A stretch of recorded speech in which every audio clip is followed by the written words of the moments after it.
Muy buenas noches con todos los presentes. Vamos a dar inicio a la clase número 3 de la capacitación en torno a lo que se indicó en cuanto a la temática dentro de esta capacitación. Vamos a revisar lo que es la redacción jurídica en el contexto ecuatoriano. No sé si les estoy compartiendo, me parece que no se está compartiendo.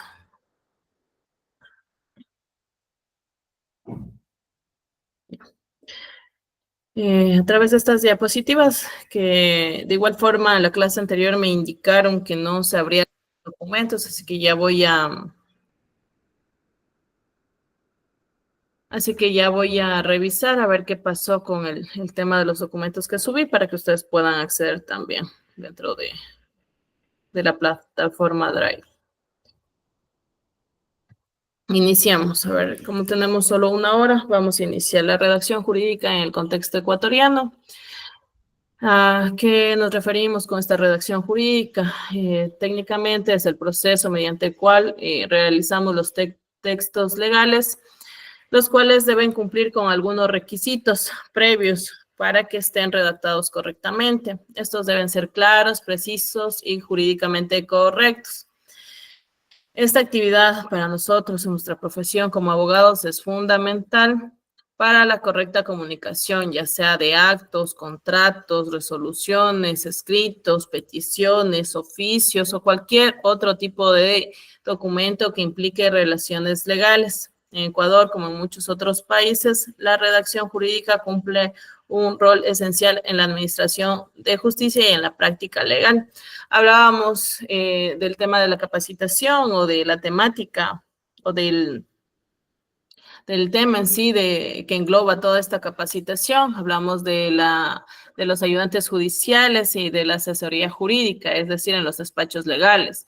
Aquí podemos nosotros revisar la importancia de hacer una correcta redacción, por cuanto si ustedes van a aplicar para ser ayudantes judiciales o los que vayan a aplicar para ser jueces, que ya se encuentren graduados y con años de experiencia, podemos verificar que la redacción es fundamental, porque en torno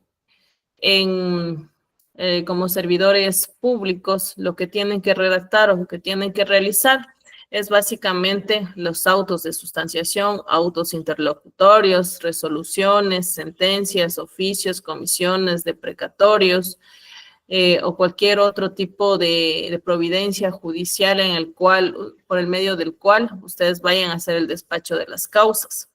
¿Ok? Por lo que ustedes deben conocer la correcta redacción, porque no pueden a través de esta redacción no dar una motivación por lo menos eficiente o suficiente ahora con los parámetros que tenemos de la motivación, de acuerdo a la Corte Constitucional, que sea mínimamente motivado, por lo menos que puedan tener conocimiento las partes procesales de por qué está esta disposición a través de estas providencias judiciales. Y si nos vamos al otro lado, cuando ya tenemos despachos jurídicos o trabajamos como asistentes en un despacho jurídico, consorcios, firmas de abogados, o estamos asesorando empresas, debemos realizar, o si vamos al tema investigativo, de igual forma vamos a tener que realizar redacciones en el cual nosotros, en cambio, ¿qué vamos a redactar? La demanda, contestación a la demanda, las peticiones que vamos a realizar durante el procedimiento, oficios e instituciones requiriendo información, vamos a hacer las minutas, los poderes especiales, poder general, todo esto si hacemos a nivel administrativo o en materia laboral, de igual forma, vamos a tener que redactar minuciosamente este tipo de escritos. Es un papel fundamental porque yo les manifestaba que ahora tenemos los juicios que son predominantemente orales, sin embargo, de aquello aún se mantiene la mixtura, es decir, también tenemos actos procesales que aún se dan por escrito, como les manifesté, los actos de proposición. Los actos de proposición entendiéndose como por medio del cual nosotros ponemos en conocimiento del juez las peticiones, la prueba y fundamentos de hecho de la demanda, Por eso es que los actos de proposición son importantes y dan inicio a los procedimientos, a las causas. ¿Cómo inicia o con qué nosotros activamos esta causa? Con la demanda. Iniciamos con la demanda. Presentamos a las ventanillas de la judicatura y nos sortearán con qué unidad judicial, con qué juez será competente, qué secretario, en qué materia, y todo eso nos van a indicar. Pero ¿cuál es el primer paso? Haber redactado bien la demanda. ¿Qué pasa si yo hice una indebida acumulación de pretensiones? Si no redacté correctamente o minuciosamente la narración de los hechos, o si puse un procedimiento que no correspondía al trámite que yo estoy solicitando, ¿ok? De acuerdo a eso, los jueces verificarán y nos dirán si procede, no procede, mandamos a completar, o esta no es la vía correcta, y se inhiben, o a su vez inadmiten en primera providencia y archivan. Entonces, el trabajo de redactar es importante, ¿sí? Para que quede claro, no solo para los servidores públicos, sino para nosotros como abogados también, que vamos a estar en constante requerimiento o petición, y no va a ser de forma oral. Si nosotros vamos a pedir información a instituciones públicas, yo que sé, los contratos de trabajo, si vamos a pedir algún tipo de, el tema de biométricos, si queremos presentar una demanda laboral, si queremos hacer algún tipo de solicitud, vamos a requerirlo de forma escrita, ¿ok? Con la fundamentación tanto fáctica, normativa, y vamos a hacer la conclusión o la petición en sí, en torno a lo que se ponga en el escrito. ¿Cuáles son las características que deben tener esta redacción? Mínimamente tiene que tener la claridad y precisión. En el ámbito legal es vital que los documentos sean fácilmente comprensibles para todas las partes involucradas. Recordemos que nosotros la petición no únicamente es a través de juicios, ¿sí? Sino también, por ejemplo, hacemos instituciones públicas. No todos van a ser abogados o entendidos en la materia para que comprendan si hacemos con un lenguaje muy técnico o la petición está ambigua, no está clara, no es preciso, redunda mucho en su petición, no vamos a tener la claridad que necesitamos, ¿ok? De igual forma, debe ser preciso, es puntual, ¿ok? Citando. En este tipo de redacciones que son jurídicas, no podemos darnos el lujo de ser ambiguos o de presentar una vaguedad en las solicitudes, porque puede ser pueden dar una interpretación errónea o no nos pueden dar paso a lo que nosotros estamos solicitando. Debe ser una redacción formal y técnica, entendiéndose como que empleamos, sí, un lenguaje formal, porque somos abogados, pero no dificultoso, no tan con palabras rebuscadas, que no les van a entender qué están solicitando, o personas que no son abogados no van a entender este tipo de peticiones, ¿no? O de requerimientos, ¿ok? Deben ser definidos, en términos legales definidos, respecto a la jerarquía normativa, que son esenciales para la validez del documento. Yo aquí les recomiendo, por ejemplo, si nosotros hacemos peticiones a instituciones públicas, vamos a realizarlo a través de ¿qué? En primer lugar, normativa, Constitución de la República del Ecuador. Luego iremos a las otras leyes, por ejemplo, tenemos la LOTAIP 2.0, en la que nos permite que en 10 días nos responda a las peticiones de acceso a la información, ya sea pública o personal, ¿sí?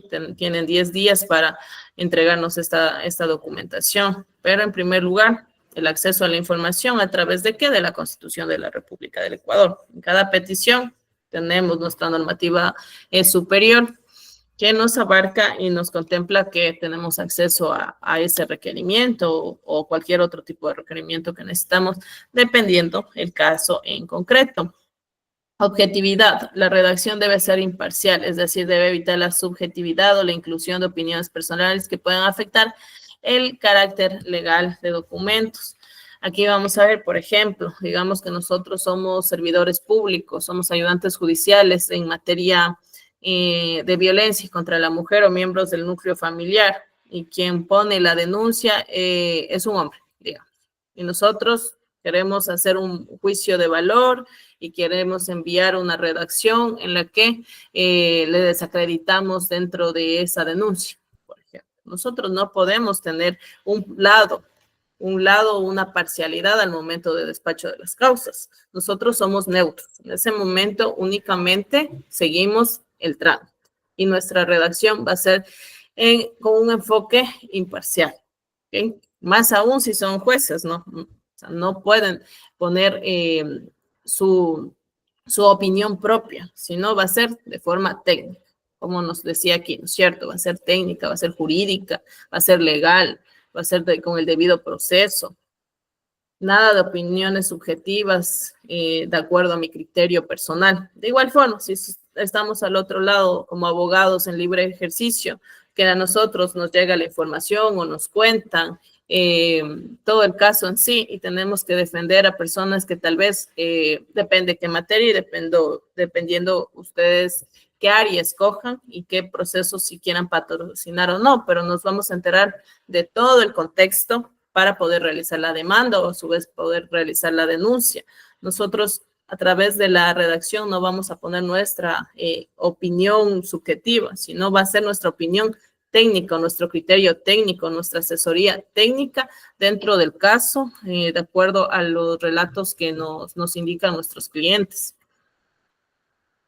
Características que tenemos dentro de otras características que tenemos dentro de la redacción jurídica es la coherencia y lógica. Un documento jurídico debe estar estructurado de manera que las ideas fluyan de manera lógica y coherente, respetando los principios del derecho y las normas vigentes.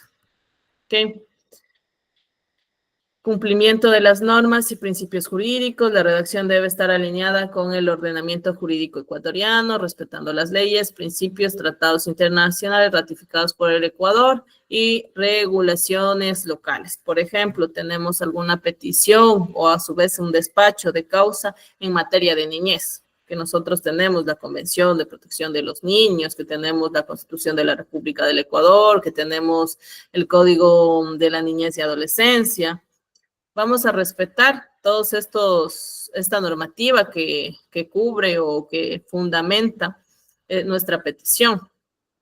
Entonces tenemos que respetar también la jerarquía normativa para despachar o a su vez para realizar este tipo de peticiones. De igual forma, si estamos con el tema de violencia contra la mujer o miembros del núcleo familiar, de igual forma tenemos tratados internacionales, tenemos casos análogos, tenemos la Constitución de la República del Ecuador, tenemos el Código Orgánico Integral Penal, tenemos la ley para erradicar y prevenir violencia contra la mujer, entre otros sinnúmero de normativa que es aplicable cuando son este tipo de casos.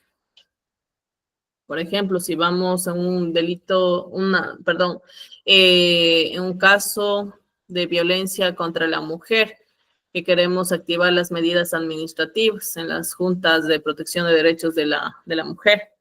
Ya, por ejemplo, ahí vamos a tener que, con tratados internacionales, casos relevantes que tenemos en torno a este tipo de procedimiento, de asuntos.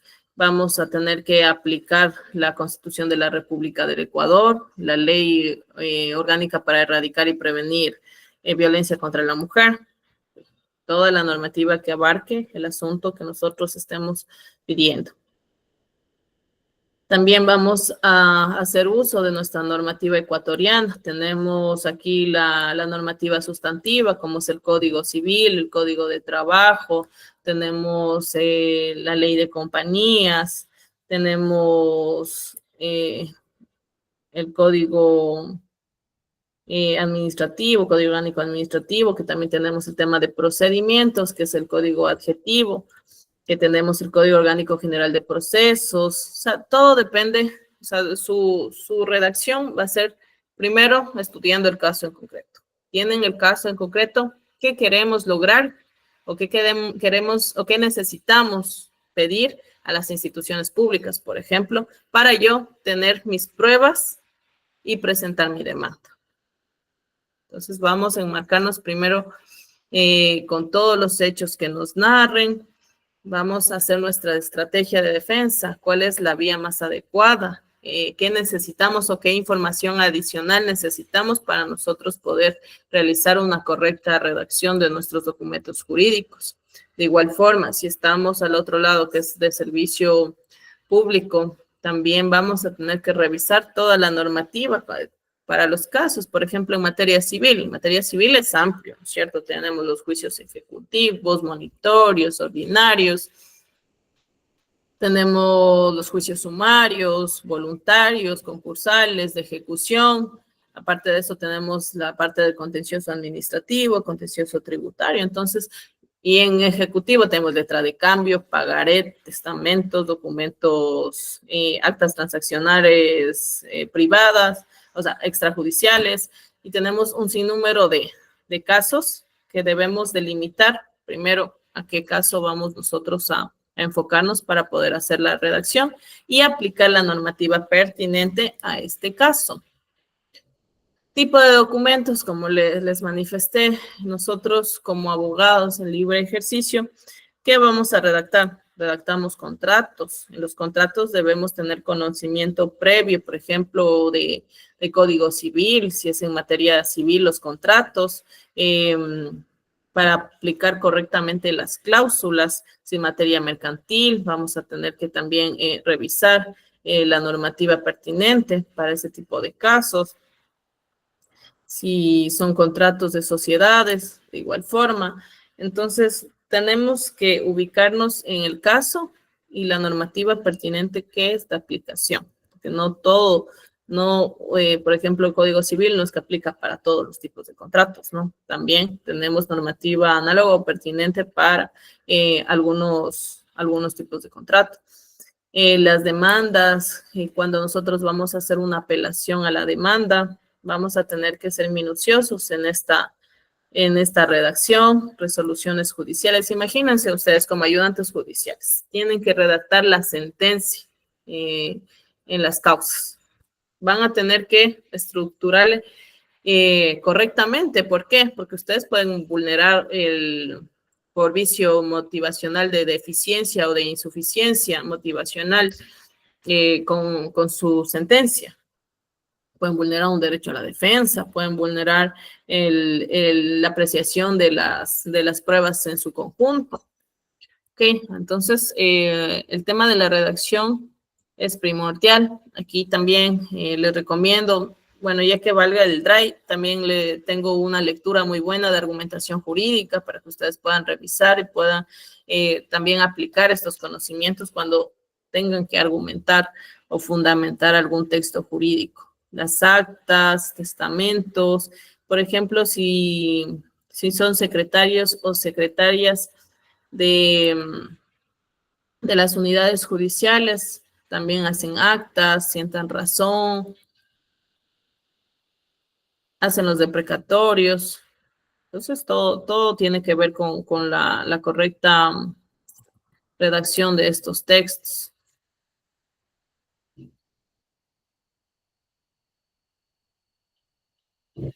Déjenme ver, tenemos, esto es lo último ya. Ok.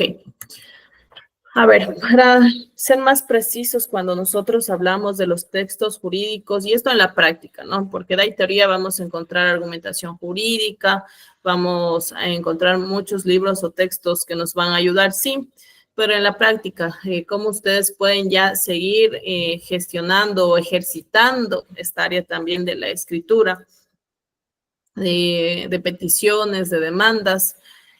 Con algo básico que yo sé que en la universidad tal vez ya les enseñaron, el tema de las premisas. No sé si han escuchado, premisa mayor, premisa menor y la conclusión. Nosotros podemos, o en una redacción mínimamente debe tener esto. Premisa mayor, fundamentos fácticos. ¿Qué quiere decir fundamentos fácticos? Los hechos.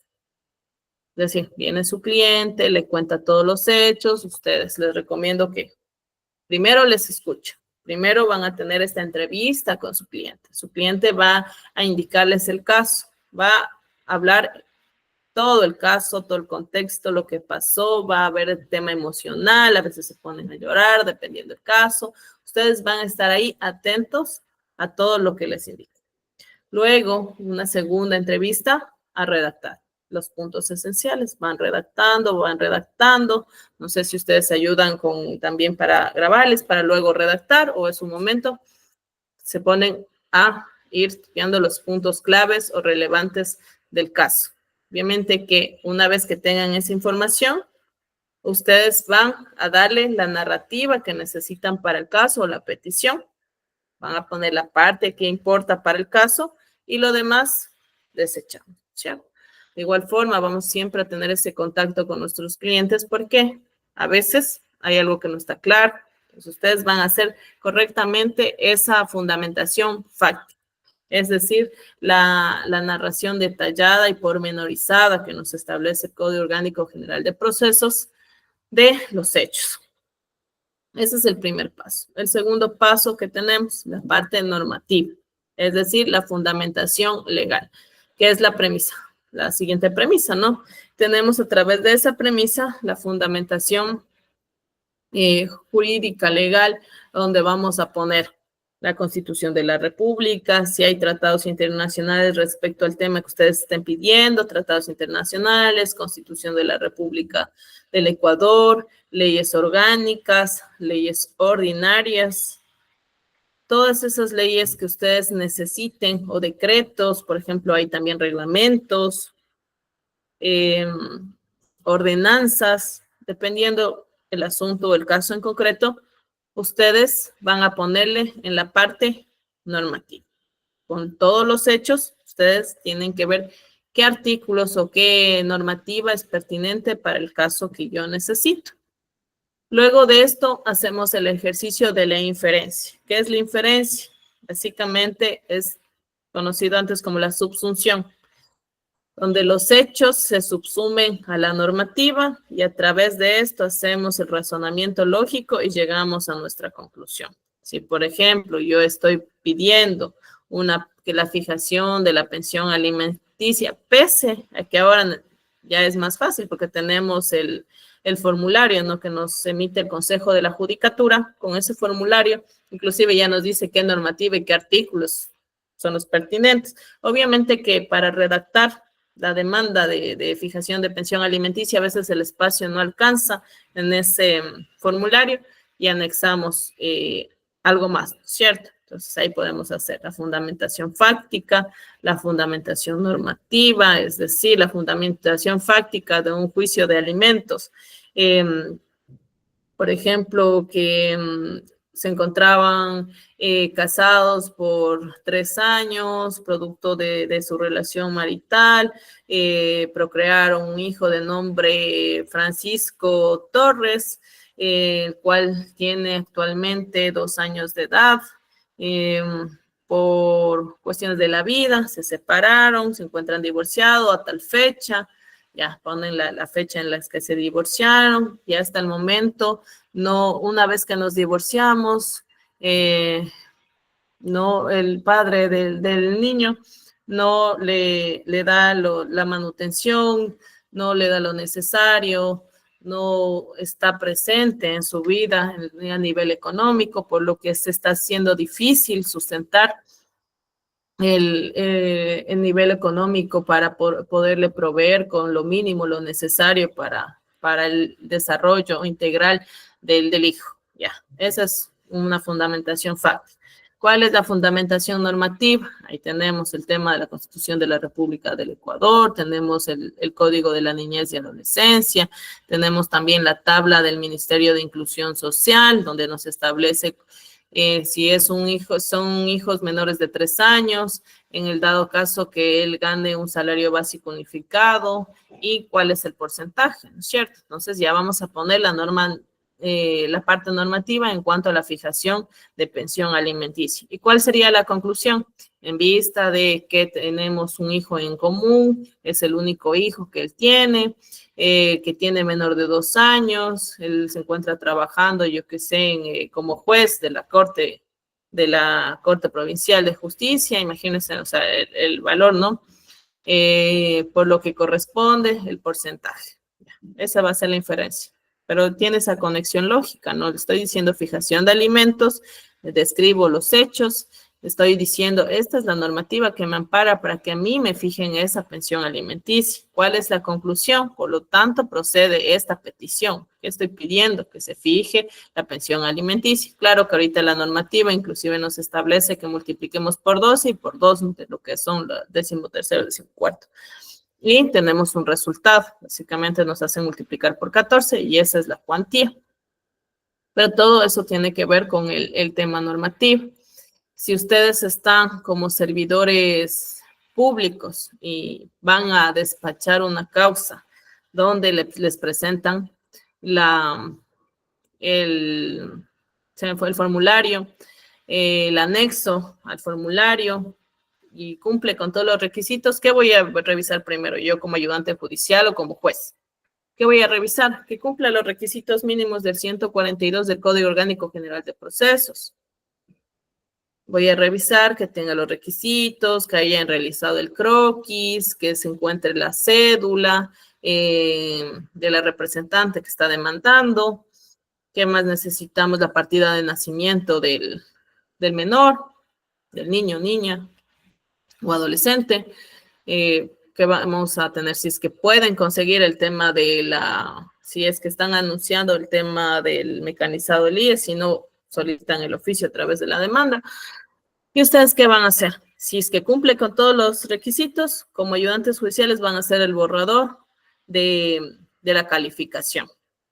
La calificación que voy a hacer. En cambio, cuando nosotros estamos ya dentro de la función judicial, tenemos que hacer de igual forma una narración. Usualmente ya tienen modelos de la estructura básica para la redacción o el despacho de causas. Cuando son calificaciones de la demanda, primero, ¿qué van a identificar? La competencia del juez, es decir, que el juez es competente para conocer o tiene la jurisdicción. Por ejemplo, ¿cómo sabemos que es la potestad de juzgar, ¿no es cierto? De sentenciar, de ejecutar lo juzgado. ¿A través de qué? Del nombramiento. Por ejemplo, ahí usualmente pon aboco, conocimiento en calidad de juez de la unidad judicial de familia, mujer, niñez y adolescencia del cantón, tal, mismo que ha sido conferido mediante nombramiento, emitido por, usualmente ese es el encabezado que nos pone y que nosotros somos ayudantes, debemos tener ese encabezado. Luego vamos a identificar la demanda que antecede de fijación de pensión alimenticia en materia de familia, por ser clara, cumplir con todos los requisitos, se admite a trámite, el mismo que es en procedimiento sumario, y se tiene en cuenta lo siguiente. ¿Se dan cuenta? O sea, tenemos un mini antecedente en el cual ya ponemos también la normativa que cumple con los requisitos que son para la fijación de alimentos. Pero tenemos el aboco conocimiento, tenemos la parte en la que identificamos el antecedente, cuál sería la fijación de la pensión alimenticia, presentó la demanda. Ya, luego de aquí, identificar a las partes. ¿Quiénes son los sujetos procesales dentro de este juicio? Vamos a decir los comparecientes. La señora María Tenesaca comparece en calidad de representante legal de Mauricio Torres, quien demanda la fijación de pensión alimenticia al señor Pedro Torres. Ahí están los comparecientes. Luego vamos a qué. Nosotros tenemos que cumplir o garantizar los derechos de las partes procesales. Por ende, que continúe la citación. Luego va a decir, se cita, se dispone que se cite. ¿Por qué? Derecho a la defensa. Se dispone que se cita al señor Pedro Torres en su domicilio ubicado en la ciudad de Quito, dependiendo de la provincia, si ustedes son de otra provincia, a través de precatorio, si son de la misma provincia, a través de los citadores o a través de comisión, dependiendo, ¿no? a fin de que pueda contestar la demanda conforme a lo establecido en la normativa. También saben poner normativas relevantes y pidieron oficios, tal vez ahí ya pongan que sí se procede, que se oficie conforme solicita. El tema del principio dispositivo, ¿qué es el principio dispositivo? La gestión por parte del accionante, en este caso, para que se dé la prosecución de la causa. ¿Qué gestión tiene que hacer? Es prestar las facilidades. Cuando hablamos nosotros de materia de niñez, cuando son tema de alimentos, usualmente no es tan aplicable este principio dispositivo, que este principio dispositivo es que las partes van a impulsar la causa, se van a dar las facilidades para que prosiga. En otros casos, como es en materia civil, sí procede porque, por ejemplo, para la citación, para quién va a estar a cargo de esta parte, sacar las copias, presentar, dejar ahí para que puedan hacer las boletas, luego guiarle al citador para que acuda a la casa que es del demandado. Pero he visto que en materia, por ejemplo, niñez, es un poco más flexible, inclusive las mismas unidades judiciales sacan ya las copias, pero depende mucho de los jueces, ¿no? Pero bueno, eso sería. Y luego, ¿quién firma? El juez. ¿No es cierto? Ustedes hacen el borrador como ayudantes judiciales, remiten a la bandeja digital, porque todo es en línea, al juez y el juez firma electrónicamente. Luego imprimen y hacen el expediente físico que mantenemos. Pero eso sería una correcta redacción también en torno a las unidades judiciales. Por ejemplo, a ustedes les solicitan que en vista de, ya, digamos, mandamos a citar en la ciudad de Quito a través de los citadores del Consejo de la Judicatura, o bueno, creo que ya están con otras, bueno, si alguien es de Quito, ahí me puede aclarar esa parte. Pero bueno, hacen la citación, no le pueden hacer la citación por cuanto ya no vive en ese lugar. Ya. Entonces, se corre traslado a la parte accionante para que nos indique el lugar donde vive. Digamos que vive en la ciudad de Ambato. Entonces ya, una vez realizado las investigaciones respectivas, tengo conocimiento, eso sería como abogado libre ejercicio, ¿no es cierto? Tengo conocimiento de que el señor Mauricio Torres se encuentra domiciliado en la ciudad de Ambato, provincia de Tungurahua, como referencia en la notaría primera del cantón de Ambato. Ya. Eso sería el antecedente, la parte de los hechos. Por lo expuesto, de acuerdo al artículo 53 o 55, creo que es del Código Orgánico General del Proceso, solicito, perdón, no, es el 72 porque es con deprecatorio. De acuerdo al artículo 72 del Código Orgánico General del Proceso, solicito que se remita atento deprecatorio a la ciudad de Tungurahua para que uno de los jueces de la unidad judicial, se sortea uno de los jueces de la unidad judicial de familia, mujer, niñez y adolescencia, a fin de que cumplan con la citación, garantizando el derecho a la defensa del artículo 76, número 7, literal, tal, de la Constitución de la República del Ecuador. Por lo expuesto, hacemos la inferencia, ¿no? Sírvase a proveer la citación conforme solicito a fin de que se cumpla el debido proceso y continuemos con la sustanciación de la causa. Acabó su petición. Usted como libre ejercicio hizo los hechos, la parte normativa, la inferencia, es decir, por qué es pertinente que sí proceda estos hechos con esta normativa y al final, ¿qué estoy solicitando? Pero ya tengo los sustentos, ¿no? Tanto el antecedente, la normativa y lo que estoy solicitando. Luego, en tema de despacho, yo como funcionario, pongo, agréguese al proceso el escrito presentado por la parte accionante, proveyendo el mismo en vista de que de autos consta fojas, yo me invento, fojas 13, el acta de la oficina de citaciones, donde indican que no se pudo citar en la dirección señalada, por cuanto ya no vive en ese lugar, porque la dirección es incorrecta. Ya no vive en ese momento en ese lugar, en vista de la solicitud, de lo indicado en el escrito que antecede, que el demandado vive en la ciudad de Ambato, se dispone, ¿sí ven? antecedentes, de acuerdo al artículo 72, en concordancia con el del derecho a la defensa, a fin de que se garantice este derecho a la parte demandada. Por lo expuesto, se dispone. Se cita el demandado don Mauricio Torres a la dirección señalada en el escrito que antecede, mediante deprecatorio para el efecto, la señora secretaria remita el deprecatorio virtual a la unidad pertinente a fin de que cumplan con la citación. Eso ya es una correcta redacción, ¿no? Si ven, tiene estructura, no es como procédase conforme solicita. ¿Dónde está la disposición a la secretaria? ¿Dónde está la parte normativa? Aunque en la práctica, si vemos este tipo de despachos, no son correctos, ¿no? Porque cuando ya vamos a un debido proceso, en una parte en la que, por ejemplo, no se percataron de que pusieron otra dirección, por ejemplo, y mandaron únicamente a una dirección al trabajo, pero también puso el domicilio, y luego se les citó el trabajo, pero él ya no estaba trabajando ahí, siguen el procedimiento. Nosotros, como procesalistas, no sé si es que han escuchado también estas maestrías de procesal, lo que nos indican es verificar cuándo no hicieron el correcto despacho, cuándo no siguieron el debido proceso, y podemos solicitar una nulidad si queremos ganar tiempo o si estamos en defensa de la otra parte, para que se retrotraiga, dependiendo del caso, ¿no? Dependiendo la estrategia.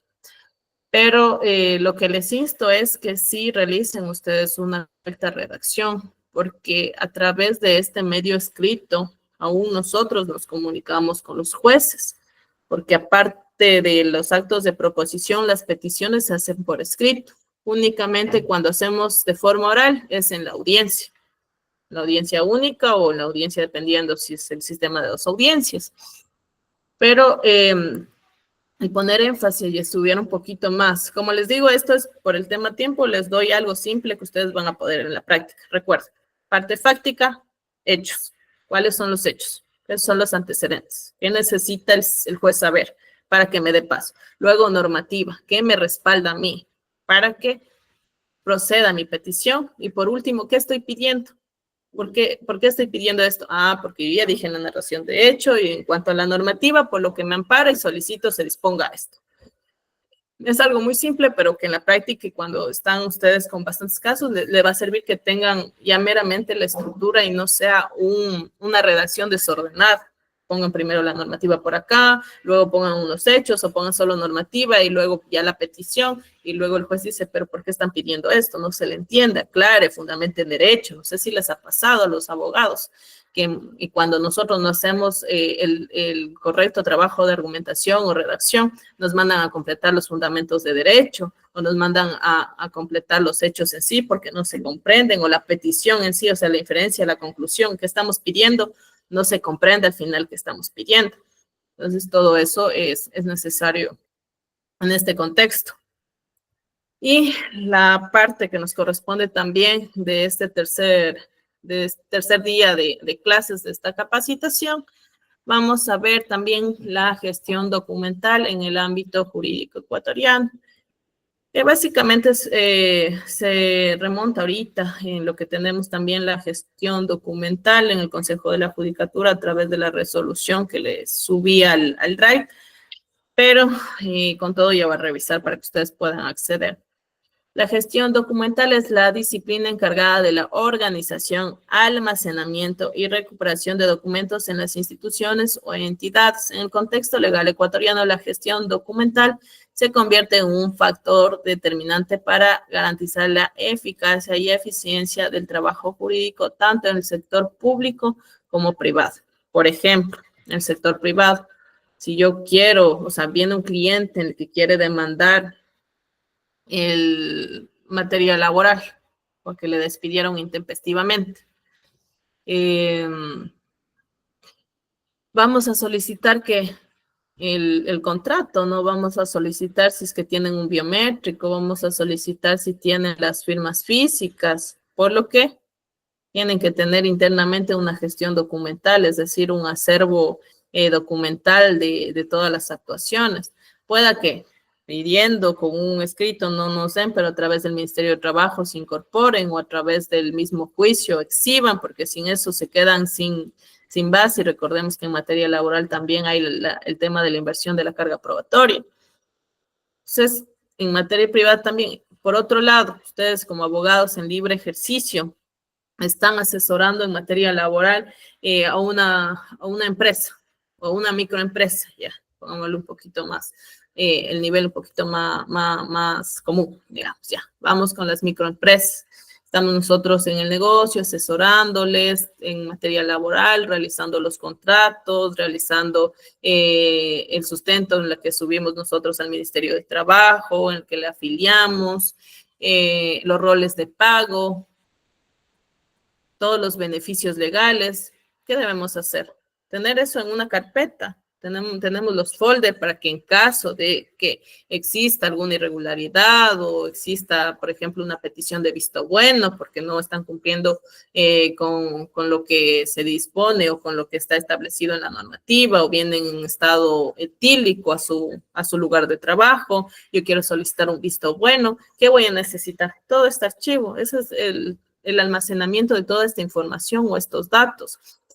Ahora bien, tenemos el tema de la gestión documental en el Consejo de la Judicatura. Como les dije, a partir de la pandemia se fue renovando, se fue actualizando, implementando mecanismos digitales para este tipo de almacenamiento. Nosotros tenemos el sistema ESH, que es el sistema interno del Consejo de la Judicatura, por el medio del cual se suben estos y ya tenemos el expediente digital, ya tenemos los escritos escaneados, el tema de las providencias, no como anteriormente, que pasaba si es que se extraviaba una hoja, de donde un escrito o alguna prueba con firmas que necesitemos, o las mismas providencias.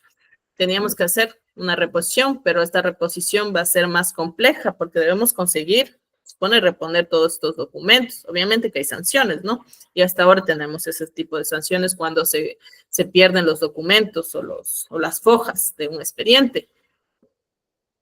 Pero también tenemos en la actualidad este respaldo documental, digámosle, digital, a través de que tenemos inclusive con firmas electrónicas. Cuando los gestores de archivo escanean inclusive su escrito, tienen que poner su firma electrónica para que dé validez y pueda descargarse al sistema. Todos los escritos, todos los documentos tienen que estar firmados electrónicamente de quién se hizo cargo de ese proceso y sube a la plataforma. Y a través de eso nosotros también tenemos el acceso.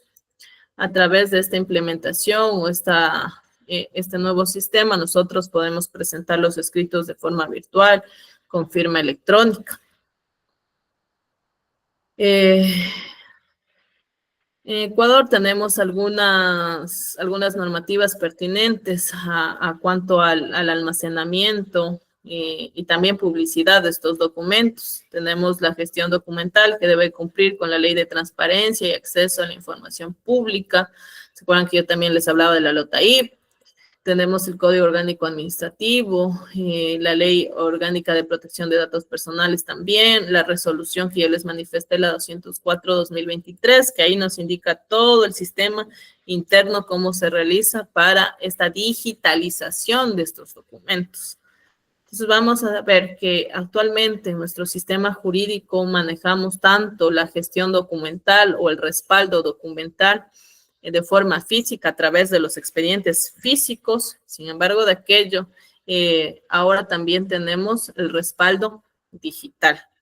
Inclusive para el acceso a la información pública, para la transparencia de la sustanciación de las causas, bueno, que es en teoría, ¿no? En la práctica podemos revisarlo a través del sistema y podemos tranquilamente dar seguimiento a las causas, inclusive esas causas emblemáticas que se dan a nivel nacional. Podemos dar el seguimiento respectivo y cómo se van llevando esta sustanciación a través de la plataforma virtual. Por lo tanto, para concluir la parte de la gestión documental, es importante tanto en público como en privado, porque a través de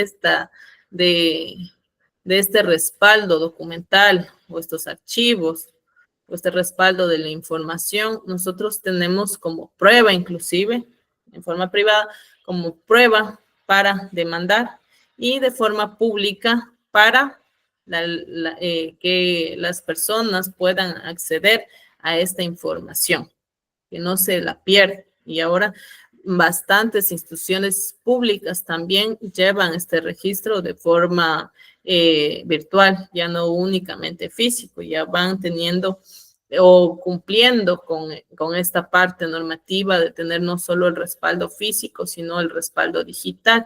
No sé si les pasa, por ejemplo, ahora nosotros para acceder a, a un certificado único vehicular, ya, podemos nosotros en línea acceder a este certificado. ¿Qué quiere decir? Que tiene una base de datos de las personas que tienen vehículos. Tenemos una base de datos y a través de eso generamos los certificados.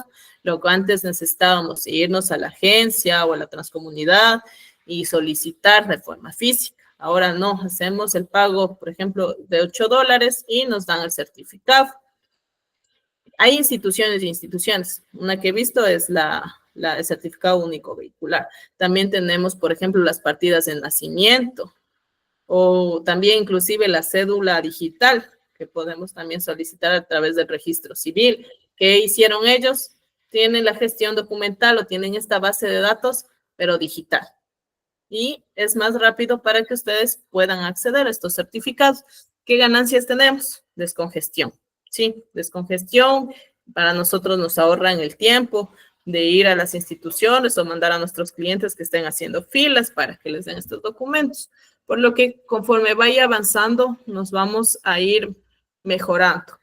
Ahora bien, en área privada, por ejemplo, tenemos inclusive, no sé si les pasa que también les tienen en formatos digitales. O sea, a mí también me gusta tener los despachos, los escritos en formato digital y yo tengo mi propio expediente de forma digital, no solo en física, ya casi en física ya es únicamente lo que sea relevante, firmas originales, cosas así, pero los despachos pueden irlos teniendo inclusive en este documento digital a través de la nube, en la que ustedes pueden ir cargando esta información y en cualquier parte que se encuentren desde su celular, desde su oficina, desde su casa, pueden acceder a esta información y pueden entregarla al momento que le solicitan sus clientes o si tienen que realizar una redacción en la noche, ya en su casa tienen el acceso. Entonces, ahora tenemos todos estos medios o tecnología que también nosotros debemos irlos aplicando en nuestros despachos. Tenemos la agenda virtual, que pueden acceder nuestros asistentes, cargar información, yo cargar información y todos estamos enterados de qué diligencias tengo, qué documentos tengo que presentar.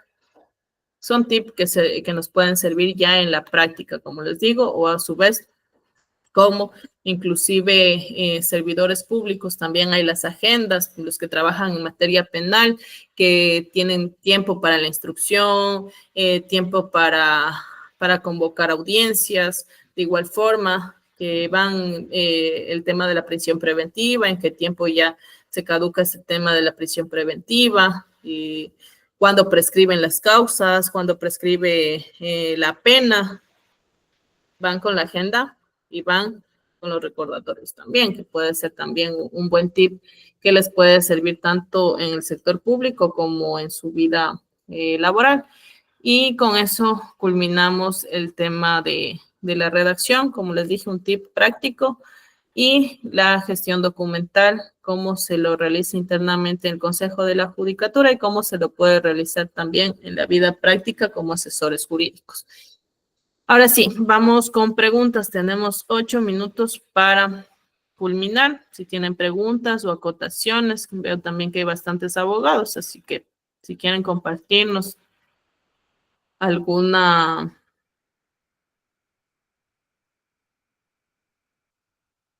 Déjenme ver, veo que está...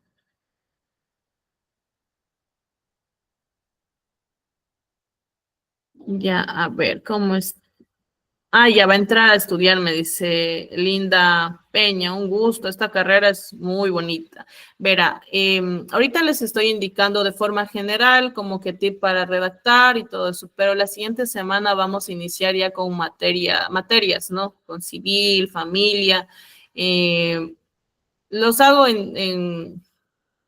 trato de hacerlo lo más amigable para que sea comprensible tanto para las personas que están estudiando, para usted que va a estudiar, pero si tiene preguntas o dudas respecto a la carrera también, tenemos algo, siempre les doy un tiempito para que ustedes puedan preguntar si es que van a recién hacer los exámenes de ingreso, dependiendo de la universidad a la que vayan a ir. La otra semana empezamos con lo que son materias y generalidades. Así que con gusto le puedo seguir respondiendo en cuanto a normativa general que les pueden preguntar en los exámenes también. Con todo, si tienen alguna pregunta o acotar alguna vivencia también, que veo que hay bastantes también abogados, colegas que nos puedan servir para los compañeros que están estudiando aún la carrera, también es el momento oportuno.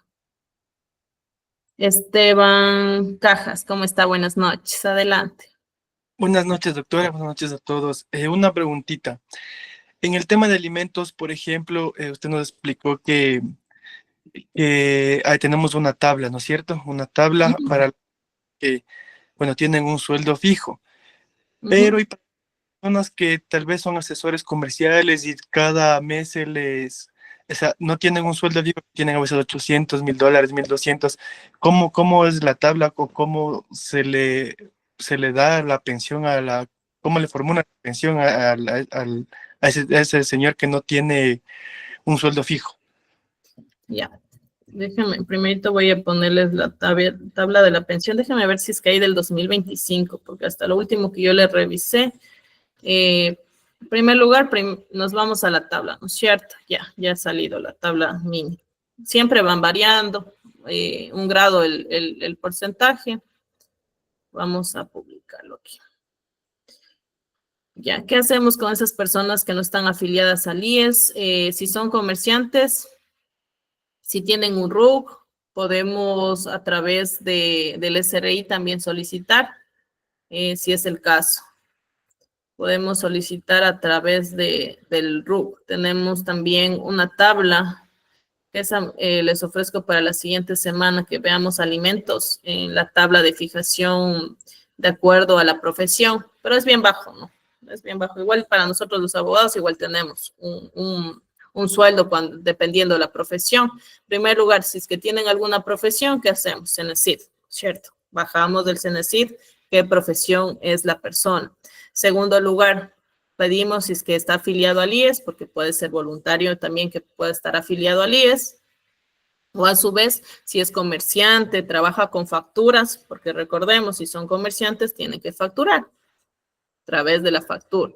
En caso de que no tenemos ni historia laboral mecanizado del IES, no tenemos SRI, lo que también se puede realizar es con esa tabla que la otra semana me hacen acuerdo para proyectarles, solicitar de acuerdo a esa tabla y sustentar también oficiando a las cuentas bancarias para ver el flujo de dinero. Puede ser, pero depende obviamente de la sana crítica de la jueza, ¿no? Pero también sería un medio en caso de que ya no tengamos la vía, como les digo, del IES y del SRI, porque muchas de las ocasiones tal vez no estén afiliados al IES, pero sí tenemos la declaración del impuesto, del IVA, del impuesto a la renta, las declaraciones ya sean mensuales o semestrales que se realizan, dependiendo.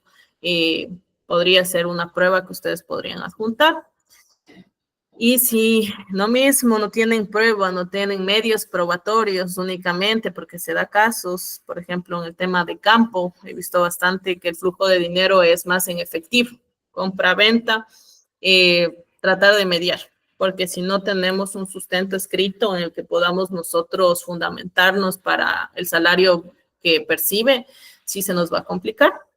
Así que si nosotros ya vemos que no se va a poder por estas áreas, en todo caso, llegar a una mediación factible en el que podamos recibir un poquito más del mínimo, porque si no nos van a hacer con el salario básico unificado, con lo que nos dice la tabla, pero la tabla que les digo de los salarios es baja, es casi un salario básico unificado, más cuando son comerciantes o dependientes.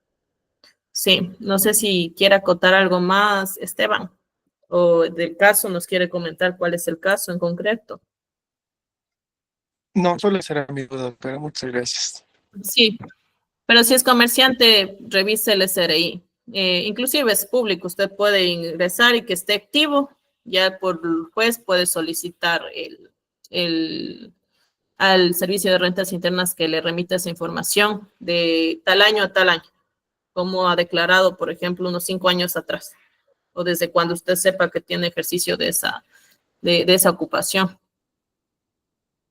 Con todo, en la siguiente semana vamos a revisar también, creo que empezamos con familia. Nos vamos a enmarcar a la tabla de pensiones alimenticias mínimas del 2025 y vamos a tener aquí los niveles, ¿no? Para los que están estudiando o para los que no manejen mucho esta tabla, vamos a hacer un casito práctico para poderlo llevar a cabo y que quede muy claro cómo se puede sacar el porcentaje y cuál sería la fijación de pensión alimenticia. Como ven, aquí inclusive nos dice si es que tiene algún grado de discapacidad. Si ven que aumenta el porcentaje, dependiendo del grado de discapacidad. Recordemos que para que nosotros tengamos este acceso, tienen que ser certificados por el Ministerio, el MSP, Ministerio de Salud Pública, quien está dando ahora esas certificaciones y debe estar inscrito en el registro civil. Ahora en la cédula nos sale la discapacidad y el grado que tenemos. Y con eso ustedes tranquilamente anuncian como prueba y van a tener un porcentaje mayor conforme a la tabla. ¿Ok? Bueno, y con eso creo que hemos culminado. Para la siguiente semana tráiganme preguntas en materia familia, niñez, que tengan dudas para poderles ir aclarando. Que tengan una excelente noche y nos vemos la siguiente semana, el día lunes a las 7 de la noche. Que pasen bien. Hasta luego.